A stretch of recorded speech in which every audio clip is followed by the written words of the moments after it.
Welcome to this first series of short videos that we're doing, and we are going to break down this topic into a series of, I think, 4 videos actually. It's a big topic. It's one I love. It's one I've had extensive experience. I've seen the outcomes when you can change your mindset around it. So I'm really excited to share some intel and approaches and some questions that are going to be really useful for you if you're in your business at the moment and thinking, hang on, this topic that ignoring your strengths can reduce vulnerabilities. What's this woman on about? I'm going to answer that in detail. It's a big part of Kickstart's work and where our value has been in the learning and development space since 2008. And we've got lots of evidence around outcomes and impacts with clients about what happens when you don't always focus on your strengths. And in fact, you flip it and you go into areas that you've never looked at. So let's start.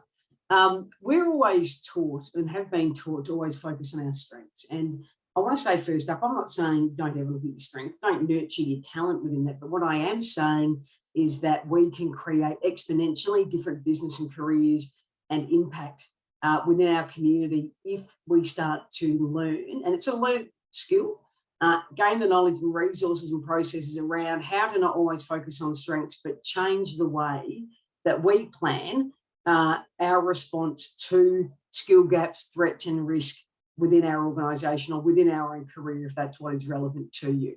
So 3 key points I want to make before we dive into this short video, and there's going to be a series of videos around this, so come back and join us again, is that strengths will always take care of themselves. And I'm not saying that you're not going to keep learning your craft course and learning some new knowledge to apply to it, but you cannot create that exponential difference around where true change and innovation comes by always being strength-based focused. All right, so that's the thing I really want to state around that. Strengths will tend to take care of themselves. Innovation comes from understanding a different way to be able to approach that. And as I said, I've done a lot of work successfully in this space, and I want to share that with you and say, hey, if you knew this, it would make a big difference to you. And I want to be able to share that. And as I said, at Kickstart, we're generous, and we would love you to share that back out into your own world as well too, back out into your own organisation and network. So let's start in this video with 3 questions around what if. And these are the ones that we would start with before we dive into it. So in this video, I want to share them with you. The first one is, what if we challenged commonly held beliefs around gaps, threats and risk and the value they can actually bring to our business? So that's the first question, yeah, around what if we were to change our perspective. The second one would be, what if we were to flip our perception around that? So if we were to change our mindset and then flip how we see it, what could the impact be? What difference would it make to our business, to our workforce, to our clients, our stakeholders, our partners, our community? What is the impact of that? And that's really important. And what would that look like? How would we assess it? So what if we were to assess risk and gaps and threats? What opportunities could we have that we currently don't have? And it's important that we can ask these right up front, because it can be a confronting topic, and I understand that.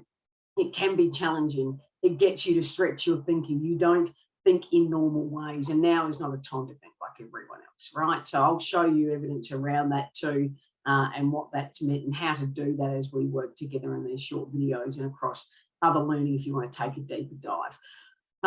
To ask those questions though can be confronting. So for you to be able to ask those with confidence and get the outcomes that you want, and to have your own workforce change how they positively see gaps, threats and risk, a couple of things you're going to need to do from how you design your workforce. And the first one is make sure that you can create a supported space where people can bring these to the table. And that's particularly important. So deliberate times, maybe through meetings, through one-on-one, through organic, natural conversation, asking people around what they're seeing, where are the gaps and the threats and the risk at the moment that we need to be aware of. So creating a deliberate space for people to do the thinking on that is absolutely crucial. The other thing too is making sure that you create an environment where you're sharing your own too back in with the team. And that really does require a lot of self-assuredness. And I understand that, and a lot of confidence in yourself and in the organisation as well too. So we've got to create deliberate opportunities for self-reflection around gaps, threats and risk. And then we need to make sure that we're using that in a positive way. And I'll delve into that later on as well too. For you to be able to open up that conversation, a couple of things you've got to do. You've got to be able to create an environment of trust, which means be honest and upfront with your intent and why you're asking your staff, your workforce to think in this way. What are the benefits? So we know, once again, going back to the beginning of the video, we will be able to find opportunities that we can't find while we're always strength-based focused. We're going to be able to minimize risk on the risk by actually doing this work and then starting to think and open up conversation around it. And we can create healthier, more connected workplaces because we're not waiting for that risk to come and bite us on the you-know-what. We're actually planning and designing ahead of time. So our workforces will be healthier and more engaged and more creative by actually just putting this into the everyday fabric of the business as well. So I've got lots more to educate and enlighten you on in regards to that. We love your ideas, your comments, your opinions on this content. So please, we've got a question at the end of every short video. Engage, give us your opinions and thoughts. We'd love them. And if you're a pro member, you will actually get the detailed notes accompanying this video. So all the questions that I raise within this are in lovely note form for you to actually come back in and refer to at your leisure. So great to have you here. Let's start thinking different. We can do different. Look forward to having you in the next video. Thanks.